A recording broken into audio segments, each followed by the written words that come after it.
This is a little bit of a story, but it leads to the answer to your question, and that is, I was on my honeymoon in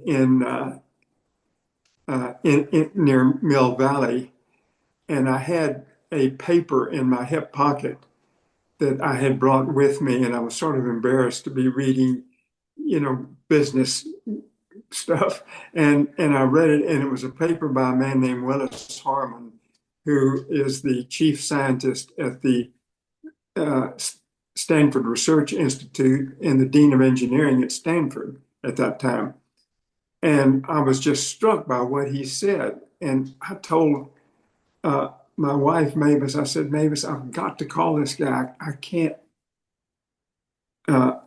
explain it. And this is the essence of what happens when what I call source is speaking to you, the guidance from this higher power is speaking to you.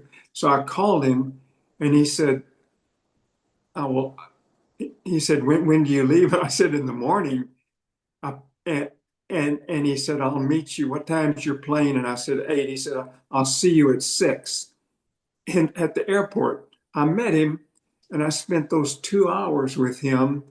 And the final thing he said is that I love the concept of American Leadership Forum. The first thing you've got to do is meet Peter Senge at MIT. And I said, I didn't know who he was. He told me he was a young professor that was one of his outstanding students. He said, you've got to call him. So the minute I hit Houston, when I returned, I called Peter, and I said, have you ever been to Houston, and are you coming anytime soon? He said, I've never been to Houston, but interestingly, I'm going to be there day after tomorrow. And he said, I'm receiving an award for a paper I wrote. The point is that he wrote this paper called the Metanoic Organization. And metanoia means fundamental shift of mind. And that's what I want to emphasize here. Once I heard that paper and I talked to Peter, we agreed to work together. And Peter and his colleague delivered 10 years of the first 10 years of our curriculum. And what they spoke about was this fundamental shift of mind, which helps people and organizations and teams break free of their limits. And one of the deep concepts of that whole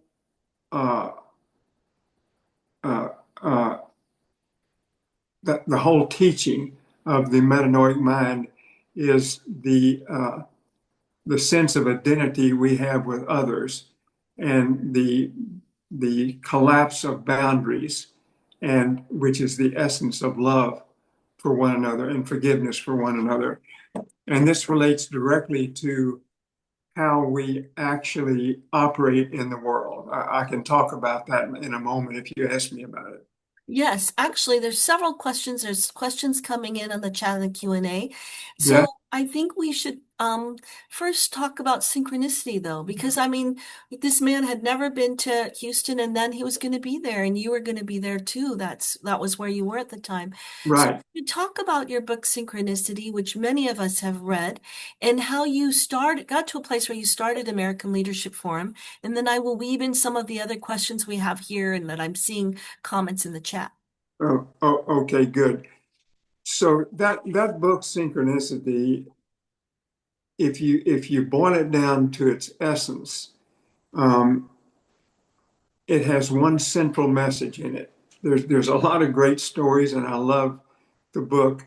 It was written through me. I don't take ownership of it, if you know what I mean. I worked hard writing it, but it was written sort of through me. And the central message I would like to just share with you and the others is the way humans, us, can become enormously effective in their life and in their work.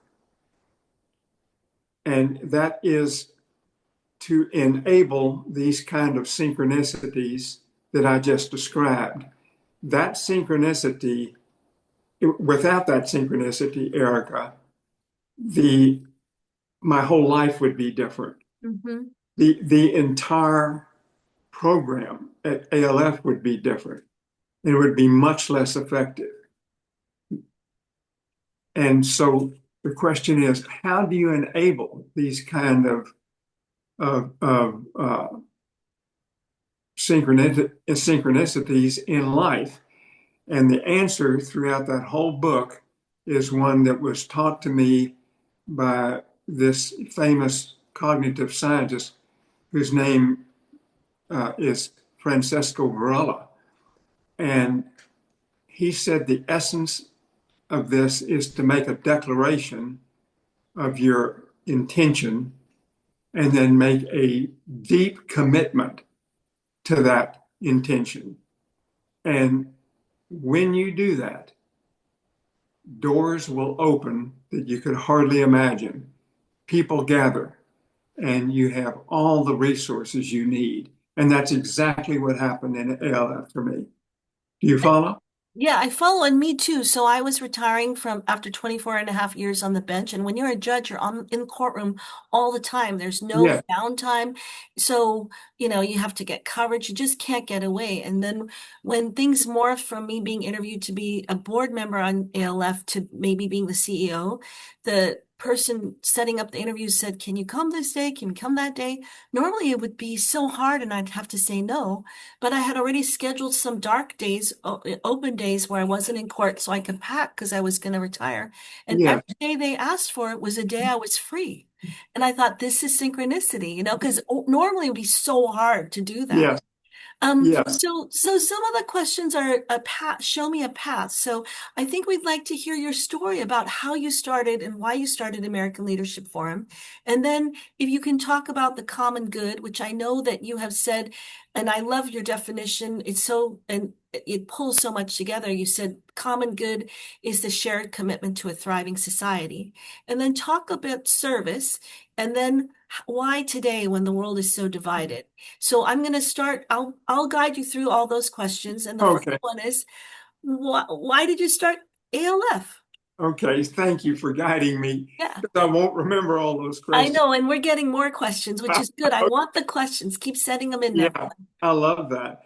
Look, this whole thing began one day when I was on my father's ranch, my mother's and father's ranch near the little village of Wimberley in the hill country near Austin. And he was the Watergate prosecutor at the time. And he had called me and said, his nickname was Bud. He called me, he said, "Bud, I really need to talk to you. Can you be at the ranch on Saturday?" And I said, "Yes, sir, I'll be there." Um, I, at the time, I had been practicing law for 13 years, and he had become so close to me during that time. Um, and he trusted me, and he called me his general counsel. And so I knew it was important. So I changed everything, and I went there. We were out on Saturday morning chopping cedar on the ranch, one of his favorite pastimes. And when we stopped for a break, he went to the back of the Jeep and picked up a transcript that didn't know was in there. And it was a very thick transcript. And he just threw it on the ground and said, "Here, Bud, read this," sort of with great conviction. And I picked it up, and there was a marked place. I began reading there, and it was a transcript of President Nixon suborning perjury, teaching his top three aides how to lie to the grand jury, teaching them specifically how to avoid perjury so that they could do it successfully. And I was just stunned that the president of the United States was acting like a common criminal And the language they used sounded like it, that they were in a bar room, it was horrible. And I looked up to the colonel, that's what I call him, because after World War II, when he came back, that's what all of his partners were calling him. So I just adopted that as a little boy. And I said, Colonel, this is just awful. He said, when I went to Washington, I did not believe that there was wrongdoing here, but here it is in black and white, and I'm going after him with everything I've got. And we went in the house that night, and there was Nixon on the television saying, "I'm not a crook." And I just, the next day when I was driving back, I had the realization that I was partially responsible for this, that I had voted for Nixon. I had been so focused on trying lawsuits and doing my work that I hadn't paid much attention to societal affairs. And at that moment, I said, I've got to do something about this. I've got to find a way to enable people just like me to help with, as you mentioned a moment ago, the common good and create a shared commitment to society, which I have not experienced. I've got to do that. And that was the beginning of it. Can you tell us what happened when you were in college and sort of what helped sort of start to frame your focus on starting American Leadership Forum or having something like that? Yes, well, that's interesting. I was at Baylor University in Waco in my first quarter as a freshman. I was 18 or something like that, maybe going on 19. And and it was 5 o'clock in the afternoon, and there was a big thunderstorm occurring, and all of a sudden, a tornado, the largest tornado that ever hit Texas, came through the central part of downtown Waco, which was 3 blocks from my apartment. And it sounded like 1,000 freight trains. It was just deafening and frightening. And it went through, and then there was dead silence with just rain everywhere. And without even thinking, I had this somatic response, which I threw on a rain jacket and began running out the door, running over these live wires and sensing directly to the epicenter of where that occurred. To this day, I mean, I know now that I was sensing into it and being guided. And I arrived there, and I was the second person standing there in the midst of the devastation. And we formed a 6-person team. I was standing near where I played pool every evening, and the whole place was collapsed. And and uh, and we formed a little team, and we worked beginning at that moment until 2 o'clock the next day, around 5:30 in the afternoon until 2:30 the next day. And what we did was nothing short of a miracle. And we were able to do things that were, as a cognitive science professor described, as shockingly effective. And there was sort of a field around us that enabled this. And at the end of it, the next day when I was going home, I reflected for a moment. I said, someday I'm going to find a way to recreate this. Someday I'll find a way to recreate what happened here without killing a lot of people. And you tell of the story in the synchronicity that these people from diverse walks of life who didn't know each other were able to coalesce in this disaster and really help one another in the most selfless of ways and serve people. Precisely. It's exactly what happened. We were, as John Filer, the chairman of Aetna, who heard this story and heard about ALF, described it as a magnificent coalition uh, of the unlike. Hmm. A magnificent, and that's what ALF really is, a magnificent coalition of the unlike Mhm. that creates the capacity to make major change in the world. Some people are throwing up hearts as a reaction to that. And that resonates so much. As a sort of a side note, in the salons that we've started to do in ALF Silicon Valley, so many of us had not met each other before. We've had people from class 1 all the way to class 45, Right. most recent graduating class, and we've remarked on the fact that we have this understanding of trust and confidentiality, and we Yes. can disclose in ways that we wouldn't feel comfortable with people we may have known longer or people with whom we work. And so you have created this beautiful experience and learning for us, Joseph, about this magnificent coalition of the unalike. And Yeah. you said when you started ALF, you wanted to capture that, but you asked, how can I do that? Because you didn't want to put people in danger and you couldn't create a tornado. Right. So what did you think to do to impact ALF and create ALF?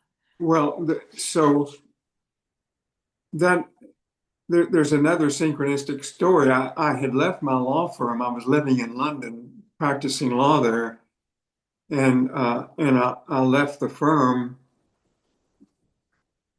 to after 7 years of sort of refusing to go on that journey, and I finally the uh, the call was too great, and I told my law firm I had to leave to do this, and they gave me a cocktail party, and I left. And when I walked out, I said, I have no clue how to do this, but I know there'll be a way. And the next day, I had gone on a long run in Hyde Park for about 5 miles, and I came back, and the Sunday Times was on the front steps, and I picked it up, went upstairs to stretch in my flat, and I threw the paper down on the ground, and the interior portion of it contained a article about the famous physicist who was there in London named David Bohm. And without getting into all the details, the headline was Wholeness and the Implicate Order. Wholeness, WHOLENESS. And I immediately jumped up uh, and began dialing the phone to find him because as I had read that article, I said, this is the fundamental precept of what I'm dreaming about. Mm-hmm. And here was a Sunday morning at 8 o'clock, and by some miracle, I got him on the phone. This is the most famous guy. And I got him on the phone, and I don't even know what I said, but whatever I did, he stopped me at about 3 minutes. He said, Mr. Jaworski, I'm changing my entire schedule for tomorrow. I'll see you tomorrow at 10 a.m. And I showed up there, and he told me the secrets. He told me the answer to the question. I told him about Waco, and he said, what happened there is that in the midst of that emergency, the self-imposed boundaries, the boundaries we impose between ourselves and others, the self-imposed boundaries collapsed. And these people became a single intelligence. Those are the exact words. They became a single intelligence and were operating in this phenomenal way together as a single intelligence. And he said, that's what you need to do, Mr. Jaworski. And we talked about that in our salon this very morning. We talked about how the facades fall away. There's a disrobing. Yes. We don't have assumptions anymore about each other. And so that single intelligence, I think didn't he also mention that you should take people to the wilderness since you could recreate a tornado? No, Oh, no. yeah. What Nature. what happened was that's a great question because what happened when after he told me he taught me all this. Uh-huh. There's even more that's important, but he taught me all this, and I said, okay, Dr. Bone, help me with the next step." Uh-huh. And he said, "Well, that's up to you, Mr. Jaworski," and he showed me Oh, out the door. And oh so, no. and I said, "Oh my God!" So I left, and I was wandering around a little bit, and I was I had to cross Hyde Park to get back to my flat. And I was in Hyde Park walking, and I found this. It turns out is a 200-year-old oak tree. And I went and sat down underneath it. Mm. And I thought about what he said. So figure out the next step. And it just suddenly came to me, take people out into the wilderness. That message was just like, take people out to the wilderness. And that was it. And that becomes such a turning point for the classes where they really bond with each other. And then all the various classes have that experience. So then each class bonds and then the Precisely. network bonds. Yeah. Yeah. There's no way I could have thought of that myself, but this was a gift. And it was loud and clear, take people to the wilderness. And I'll tell you that when I hit Houston to form ALF after, traveling from London and wrapping everything up, the first thing I did was I thought about the Colorado Outward Bound program, which I had admired. I was a great backpacker and I was doing that kind of stuff all my life. And I just picked up the phone and I called their executive development program. And I got their leader, Riola Phelps, on the phone.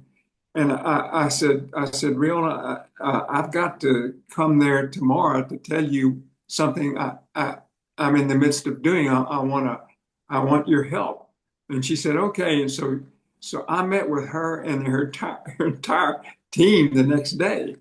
And I painted the picture of ALF. And you know what? They got up and left and came to ALF, to Houston with me, and formed the executive leadership group, which is the group that delivered our wilderness programs for the next 10 years. Yeah. Amazing. Just, just in an instant, they got it and they just all changed their entire life. And the wilderness is magical, actually. Especially when we let the wilderness be the wilderness, and then the class kind of forms its own culture Yeah, and their bonds. It's brilliant that you had us do that because people like me were also in an area of discomfort when we're feeling a little anxious. We're not really wilderness people, and so that breaks yeah, down barriers too. yeah, exactly. Yeah. No, I mean, there's so much we could talk about there. And Yes. since ALF, my entire practice with organizations is centered on a wilderness type experience. Oh. And a lot of ALF also draws from John Gardner's work and Robert Greenlee's about servant leadership. And so one of the questions that's in the chat is about the role of service and how that fits in with the type of leadership, the transformational leadership that and also the internal growth that we get through American Leadership Forum. Can you talk about where you see servant leadership and the Yeah, role of service fitting in with ALF? absolutely. It's central to everything we do at ALF.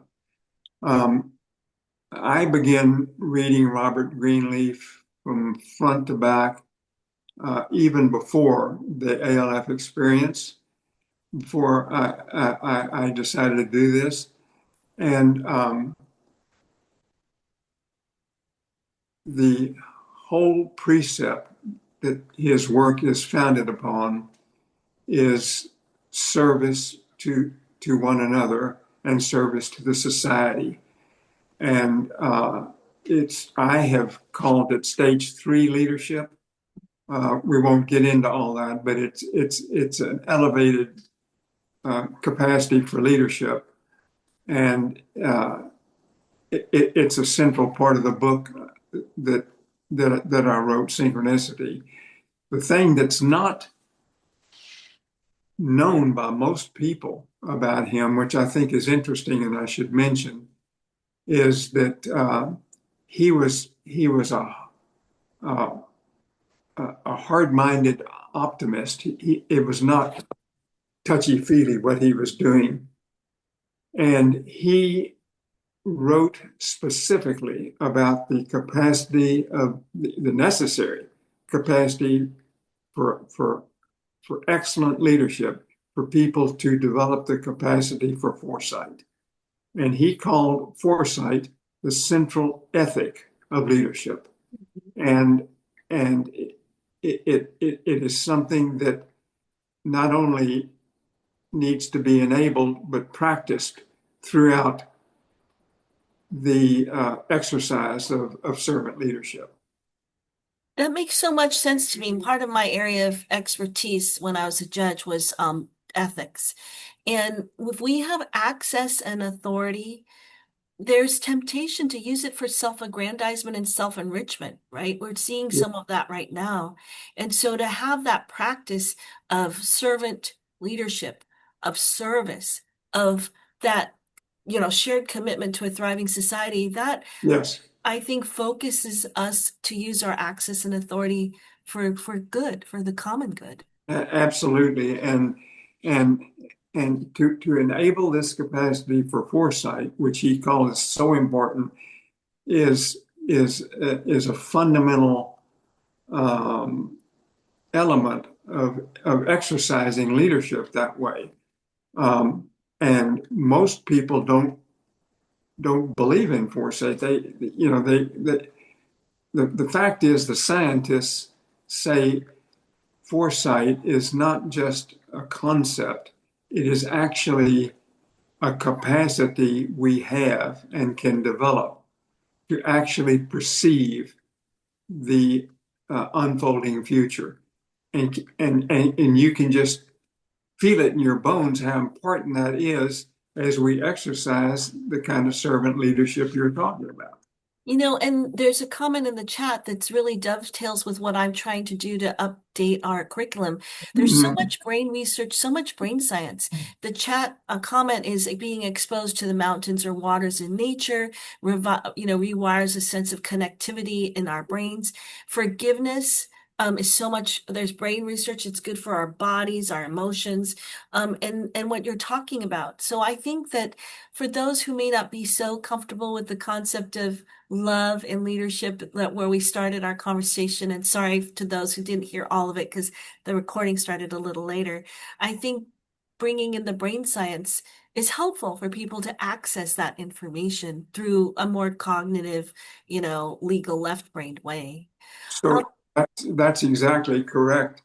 And so it's also important to recognize the way we gain the kind of information that I'm talking about when I use the word foresight. Um, it comes from a different place. It comes from what Dr. Bohm described to me that day as what he called the implicate order. Now, Mhm. there's a lot of names for it. There's 12 or something different names for it. And I wrote a book about it, and based upon the science and the scientists that I was dealing with, I just decided to call it the source, but you can call it the implicate order or the field of active information or whatever you're comfortable with. But the point is that successful, the kind of successful leadership that's necessary today uh, to heal the fragmentation in the world requires discovery of new knowledge. And the way you discover new knowledge is to be able to tap into this source. And that new information comes from in your body. It goes from your gut to your heart and then to the brain 5 seconds later. So this is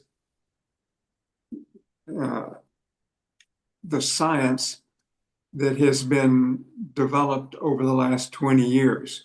And there's an organization near you all there in the Silicon Valley chapter called Heart Math Institute. And I've been working with Heart Math over 20 years.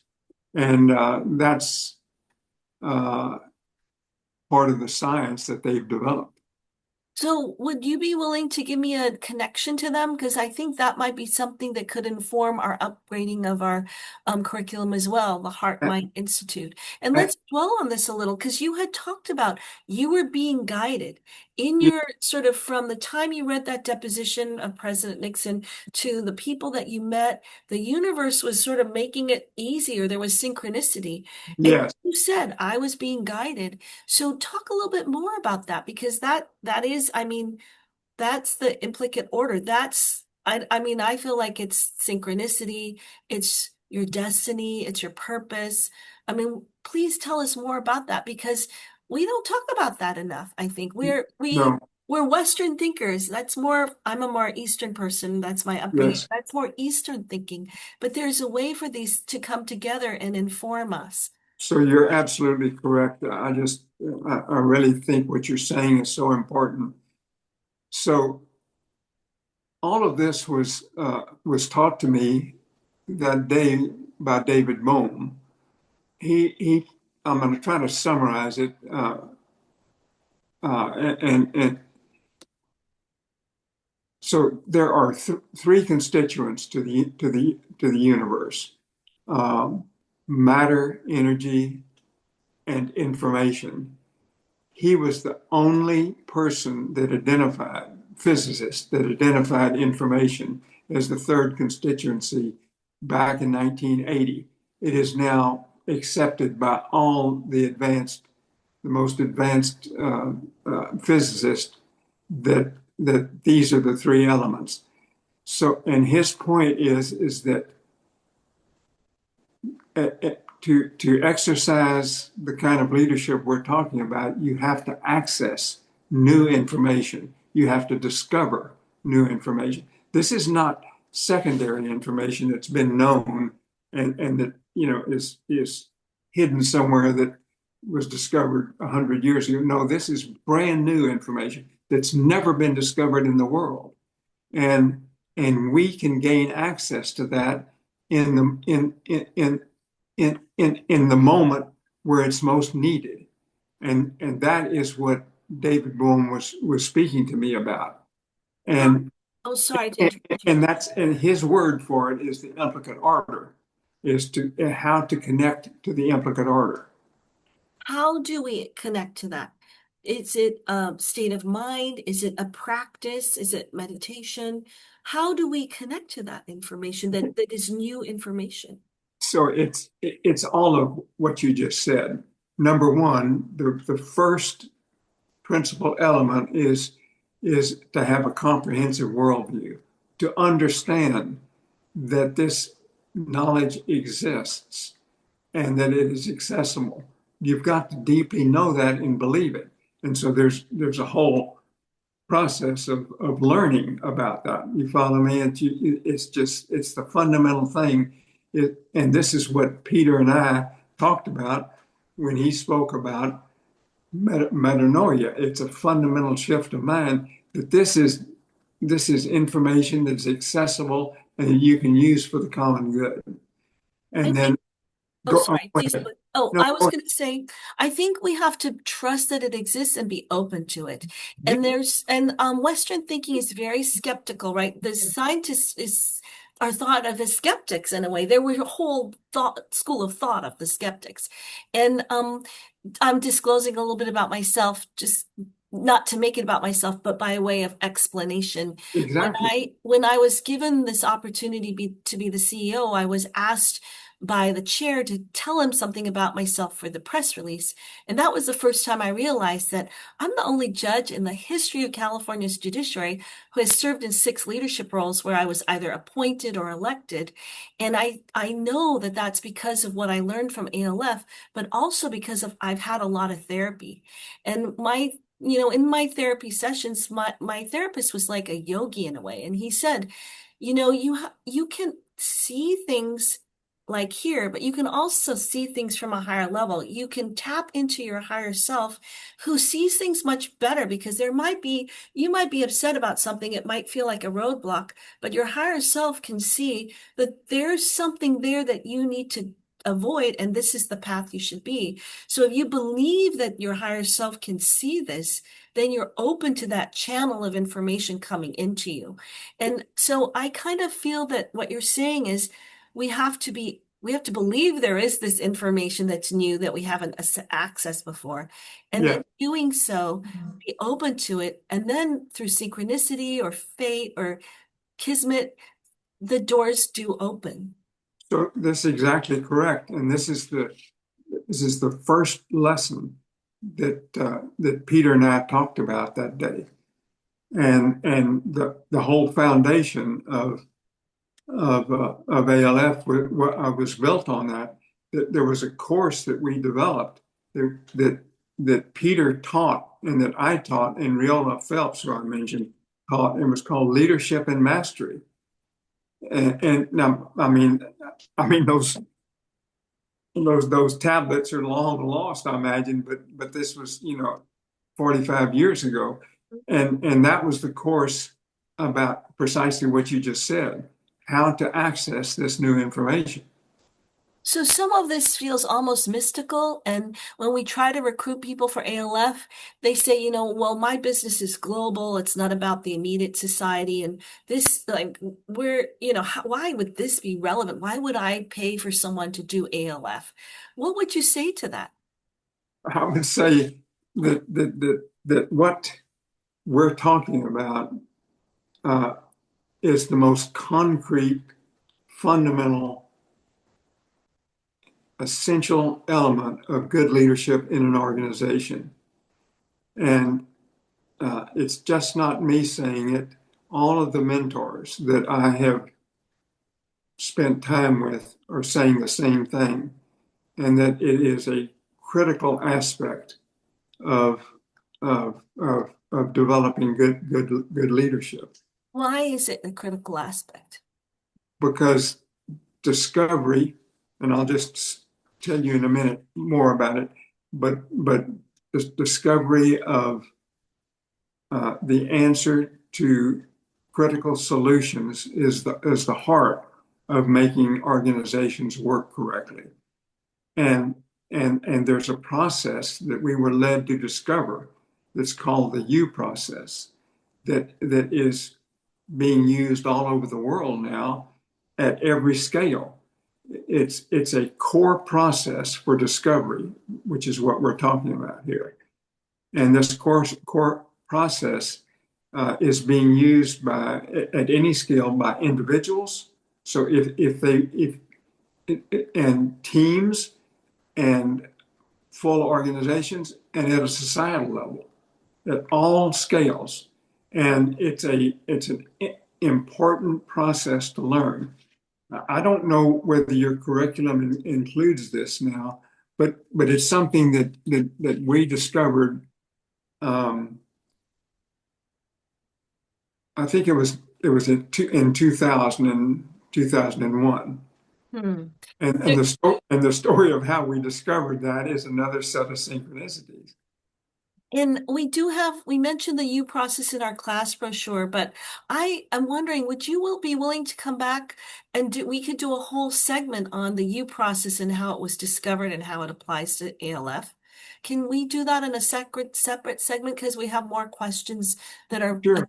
okay, thank you. I'm going to Yeah. hold you to that because you're on video. So, Okay. okay, I'll work with Aaron to find a date for that. Okay. So, another question is, if you were to try to start ALF today, where there's, in this questioner's view, leadership depravity and cowardice, and what would you use today to try to build an ALF for today's world?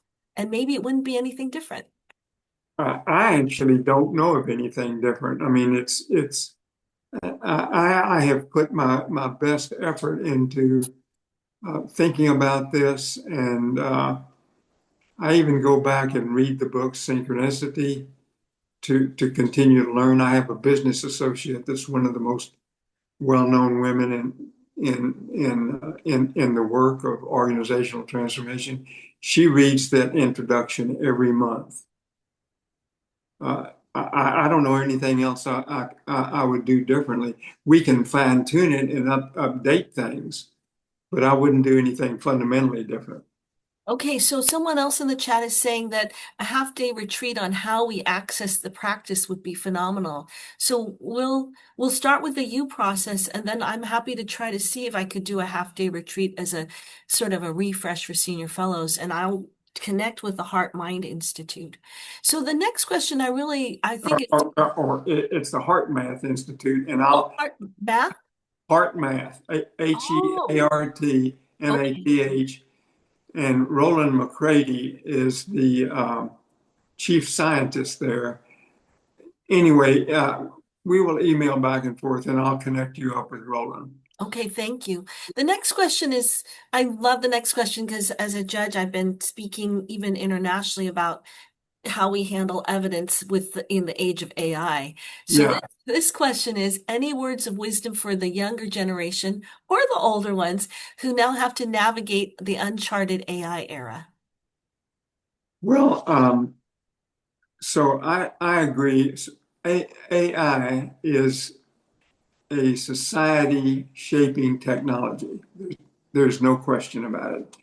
It is it is in the process of and is going to shape everything that we do in the future. And I would say the principal, you know, point I want to make about this is that we need to guide the use of it in a way that shapes society in the most positive way and not a negative way. And it's going to take what I mentioned earlier, a lot of wisdom and a lot of foresight to do that. And the processes that we're talking about, the very processes that ALF is founded upon, can actually do that. That would be, I mean, I agree with that, but how that will be hard, and that's going to be the challenge for the leaders who are in this, Zoom and who will watch the recording because I don't know that that's the forefront or the forefront of people's thinking. I mean, it's like a race, right? To get to be a leader in that industry, to be the first one there, to make the most money. Um, I think maybe in terms of some of the things that I've talked about, there is a differentiation. There'll be like specialty AIs for the law and for this or that. And maybe those specializations will give entree to some discussion about how to apply it in a thoughtful, ethical way in that industry. But I think we agree with you, but having the access to the people who are driving the competition and to lead in the AI space now, I think is it's a little bit going to be challenging. Yeah, Uh, yeah. we I agree with that. we really only have a few minutes left, and I want the group who's here to be able to tell you about how you've impacted them. And I'm not sure if they can unmute themselves or just raise their hands and take turns or jump in, or if they can't unmute themselves, put it in the chat, and I will read what they have to say. As they're I would love that. Erica, I'm just saying that this would be the most important thing for me is to hear from the people and Yes, and to learn from them. yes. Um, and so as they're putting in their trying to unmute or say what they'd like to say, one last question is, why is diversity important to the concept of ALF? Well, it goes back to what I was saying earlier, the fact that we have formed a magnificent coalition of the unalike, and all of the research shows that when teams and groups are made up of diverse people, the the knowledge that is generated is much higher than if they're all alike. And it just makes common sense. And so the fact that we're able to do that, I could tell story after story about actually how that works. I mean, I don't think we have time, but that's the short answer. Mm-hmm. So I've asked the host to see if we can let people unmute themselves. I'm not sure if people are able to do that. If they, let me see if they can do that. And if not, if they would put in the chat what their thoughts are. I'm happy. So someone said, I don't think today is the same as the past. The ALF curriculum and your book, Mr. Jaworski, are spot on targets. But we need to go deeper, and I think we'll come back to do another um, another hour on the U method. Review process. You process, thank you. And Yeah, also how we get to that space that we can access. And yeah, so one person said synchronicity wasn't just a book, it's a resource, it's a guide, it's a tool that I continually return to. And that person is thanking you for being the vessel that facilitated the flow of this wisdom, Joseph. And I read it 4 times, and I'm going to get the source as well. And let's see if anybody else is putting anything in the chat. And I'm so sorry. Next time we do this, we'll have a way for people to unmute. Oh, Barry Williams is coming on, and CS Park. Let's see if there's a way for people to unmute and say something. Barry, you want to unmute? Charles? Carol? Carol and I were in a class together. Allison? uh-huh. You're going to see the people who are here. And we started out this session, Joseph, with love. Please know how much love there is for you in this room. And the Oh, room isn't just the Zoom. It's the 5,000 of us in the national chapter. We yeah. all feel like we owe you so much. And we're so lucky to be in this room and to be with each other. Um, so David, our board chair's here. I don't know if he can unmute or if people want to put more in the chat. Let's see. Someone else is putting something in the chat, I think. Erica, this is Charles. Can you hear me? Yes, Charles, please go ahead. I made the comment about it being more than a book, being a resource and a guide. Joseph, thank you so much for your wisdom. I'm in the Waccamaw chapter in South Carolina, and ALF, the journey itself has been life-changing, so to speak. And I really appreciate the way you make the information relatable and accessible and practical. We just put it to use. It's not over anyone's heads. And also, the last thing I'll say, all of this work with ALF requires the head and the heart. That's what I love about heart math, and you brought that up as well. The Yeah. head and the heart can coexist, and your life work shows that, and it's a great model. So appreciate you. Thank you. Oh, Charles, thank you. That's so touching, and I deeply appreciate your comments. Thank you, Charles. Anybody else able to unmute or tell, Joseph, any special message? This is an opportunity for you to share. I do see that Tracy. Oh, go ahead, Cheryl. Thank you. This is Cheryl Jordan, and my opportunity to be a part of ALF and to grow as a leader and more importantly as a person.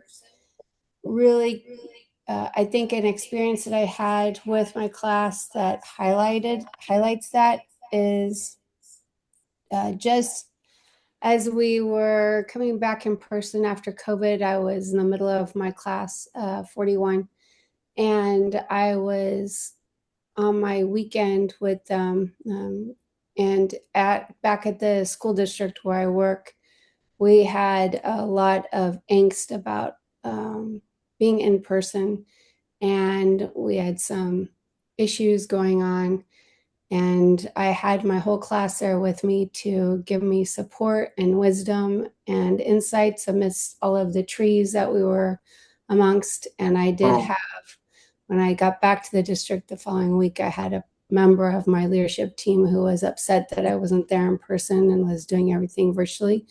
And I said to him, I was exactly where I needed to be in order to lead us through this situation. And I didn't have to be there physically, but I was where I needed to be. And that was with my ALF team, trying to lead from the heart and the soul and all of the collective wisdom that we have with ALF. So thank you. Thank you, Cheryl. Cheryl is a co-leader of our women's affinity group. There's also a comment from Michelle, and I'm trying to get there, but the chat now is filled with some notice that on August 5th, we're going to talk about the ALF Way, which is the ALF book that we Silicon Valley chapter wrote. Let's see. We've got people who said they're happy to host sessions in San Joaquin. Michelle Vanderhoor, if the host would please let me get up to the previous chat, or if the Oh, host. I think I can speak. Oh, I Michelle, think I yay. finally Thank got you. unmuted. Thank you. Joe Jaworski, I just want to say thank you so much for coming to speak with us. I didn't get an opportunity to read your book during our fellows class, and I did recently, and I got to say, it just speaks to so many parts of my life. And I think one of the things that the fellows class did for me is help disarm myself, and really try to always lead every human interaction with love and understanding. I still feel like I have to continue to evolve every day as a leader, and there's always blockers along the way. But getting back with ALF, and I'm really excited about Erica's leadership here, that we can continue to evolve and really get interconnected with all the other classes in our area. So thank you very much for taking the time to meet with us. Oh, you're so very welcome. Thank you for those precious comments. And anyone else want to please unmute? We're okay to go a little bit longer if Joseph, you don't mind staying I longer. don't mind, no. Good. Yeah. Because I mean, this is a precious opportunity to have Joseph here for us, and I think for him to hear from us. So Yeah. please Sorry, feel free to this is unmute. Go ahead, CS. yes, Park. Well, first of all, it's my great honor and privilege to finally meet you. And I thought that you were a mysterious person. Having served ALF for 8 years in terms of board, I have never had a chance to listen to you and personally meet with you. I think you were inspirational, particularly for as a Korea-born executive and coming to the US and working here without knowing the surroundings and the present. I mean, your leadership and gave me a great hope and aspirations to be very, very successful in the U.S. So I deeply indebted to you. Thank you so much. Oh, thank you so much for those comments. The others, anybody? I know Jim Reber, he said something that really resonated with me. He said, you can't make old friends, you can only make new friends. But in ALF, when you make a friend, they feel like an old friend. That's nice. Yeah. Erica, can you hear Yeah. me? This is Yes, Barry Barry. Go Williams. ahead, Barry. Joe Jaworski, you're one of my heroes. I'm from the best class ALF ever had, and everybody knows that.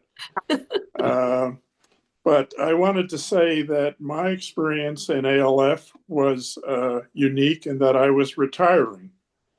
But I had worked with small, high-power organizations or organizations where I was the leader, and people did what I wanted and asked for. So in retirement, I wanted to work on different kinds of problems, and were people who I'd never worked with and didn't know how to work with before. So ALF was immensely helpful with growing and changing my leadership style. I am so happy we're having today's session because I just met Erica, and I said the fundamental question on my mind is, why should senior fellows continue to be involved in ALF? And I think it's by having access to forums like this. Otherwise, we're going to stay in our shell, just relate to our class. And there's so much knowledge to be shared. So I'm happy to have this cross section of people, although I was part of the best class ALF ever had. You're not alone. Thank you for those words. Thank you for those words of wisdom, Barry. Thank you, sir. Tracy Fetcher, who's a class champion, I don't know if she can unmute. She said in the chat, Who is that? Tracy Fetcher, she's a class champion in Silicon Valley. She Uh-huh. said, ALF has allowed me to connect with leaders at the heart level. Every time I get together with senior fellows and my class, I feel so grateful. Thank you, Joseph, for sharing how you came to ALF. Oh, nothing more important than connecting at the heart level. Nothing. Anybody else want to unmute? Say something. Can you hear me? Yes, we can, Nicole. All right, this is Nicole Grimm. I'm out of the Great Valley chapter, and I'm also Hi, serving on Nicole. the board. Hi. I just want to say that ALF was a very unique experience that many in our chapter have repeatedly said they cannot find anywhere else. And they've done many other leadership programs, but this is very unique. There's a deep connection that's created. And what I got out of ALF is, and continue to get out of ALF, is just confirming that I'm on the right path. Many of the synchronicity points that you make, or this, non-Western way of thinking, is kind Yes. of what I was stumbling on in leaving the corporate world and starting my own business. So it just reaffirmed that I was on the right path and reignited that passion and connection with other fellows that maybe weren't on that path. So I want to thank you for confirming through this programming that we can follow our gut and our instincts, and it is mightier than the information we can get from AI or anything else in these days. So thank you for that. I love that, Nicole. Thank you so much for sharing that.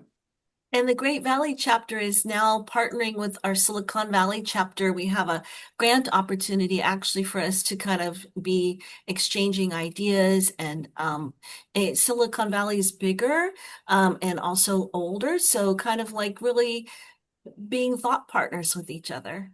Oh, Portia, I think that's terrific. I'm so impressed. Portia Silverberg says, of course, I agree with everyone and great appreciation for Joseph's work in ALF. I'd be so interested in exploring the work with everyday leaders who may not be privileged to participate in ALF. And that's a great point, Portia. I'll follow up with you because I have some thoughts about how ALF can do work streams to get information and kind of come back. So that's something that I would like to see us do in my term here. Nice. We have other people who are here who I know aren't shy. Yeah. I wonder if they Can want you hear me? Yes. Is that Leon? That is Leon. I recognize your voice. Go ahead, Leon. Thank you very much. Yeah. That's And impressive. Thank you. well, and obviously, Class 20 must be very special since we have so many of us on this particular call. So I won't say anything more about that. But yes, I think I'm most grateful for the opportunity to participate in a framework that is so desperately needed these days, given where we are. And so I appreciate everything that Mr. Jaworski has contributed and what work has been done so far. But at the same time, I'm very hopeful and very much looking forward to some of the work we're going to be doing moving forward. So thank you very much. And that's pretty much what I have to say. You're very welcome, Leon. Thank you so much. Leon co-facilitates a affinity group we have, Joseph, that's called Power of We, where people come together and share common experiences. And we're going to have them bring a speaker to us about belonging and othering. Nice. Yeah. Yeah, and Eric, if I could just add real course. quick, I think that one of the things that in a way kind of holds us back as an organization or as individuals is that we're just so sensitive and we're such kind people and we are so wanting to be a part of something that sometimes we're not as honest as we should be. And so part of what we're doing is creating an environment where we can be perfectly honest, and that's where that growth comes in that you spoke about before. And so Yes. that is what is most hopeful for me. Yeah, excellent. That's one thing I love about ALF because it is important to be honest, but also in a strength-based communication method. And ALF gives us the way to talk to each other in a way that isn't hurtful, but helpful, that grows us. And, we have so many people here. Rich Slavin just won the Gardner Award in April at our dinner. I wonder if he would like to unmute. Kelly Porter is on our board. Joe Kessler was our intern this summer. He's the son of a senior fellow. Allison Paul is staff. Anybody, and David Yarnold's our board chair. Anybody else want to unmute? Oh, Russell is also one of our great interns. Oh gosh. Anybody want to unmute? Sort of last call. Can you hear me? Yes, we Oh, can. yeah. Okay. Hi, Joseph. This is Nori in Houston. Oh, hey, Nori. Hi. Hey, hi, Erica. Thank you guys Hi. so much for making this space po available for our network. And it's so good to reconnect with our why. Why are we here? Why is our organization here? And why are we here as senior fellows? So thank you. And as always, Joseph, it's enlightening to hear from you. Oh, Nori, thank you so much for joining. It's just wonderful to hear from you. Ah, Nori is doing such a fabulous job in leading the Gulf Coast chapter and also the national. So I'm really impressed with her. I'm copying Nori because I know Houston has their space be a hub for senior fellows, and we are creating the space to have our office be a hub. So our Silicon Valley members, if they need a space to meet in Santa Clara County, can use our space. Nice. Yeah, that's awesome. That's yeah. great to hear. And Yeah, I'm copying you, Nori. oh, thank you. Well, that's a big compliment. I just want to quickly respond to Portia and expanding the work beyond the fellowship because, the prestige of being a senior fellow is obviously something we always want. I'm reminded to protect. And we're also experimenting with Houston, evolving the work with our Bridge Houston initiative, which really seeks to activate not just our senior fellows, but leaders throughout the community. So we are right now working on launching the Bridge Houston Fellowship, which could be Silicon Valley, bridge. It could be bridge anywhere that's bringing leaders together to actually work on the issues in a very supportive way, just like our fellowship does in the fellowship year. So That, anyhow, that, I think there's ways to expand the work beyond just the fellows.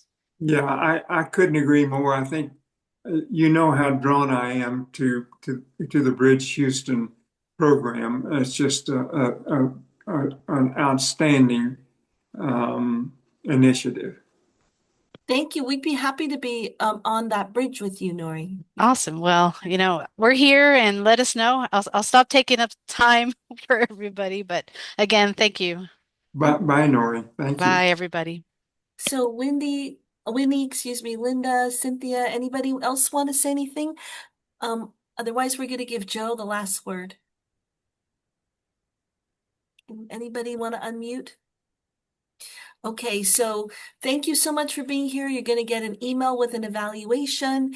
There's another webinar that's sort of companion to this on August 5th at noon, where we're going to talk about what Silicon Valley is doing by implementing the things that Joseph gave us when he started ALF. And Joseph, what would you like to say in closing? Oh, the main message I want to say at this moment is I'm filled with love and gratitude to all of you for your presence and for all you've shared with me. My main purpose is to learn when I have these experiences. And Eric, I can't thank you enough for the way you've led and facilitated this conversation. It's just a joy to be with all of you. Thank you.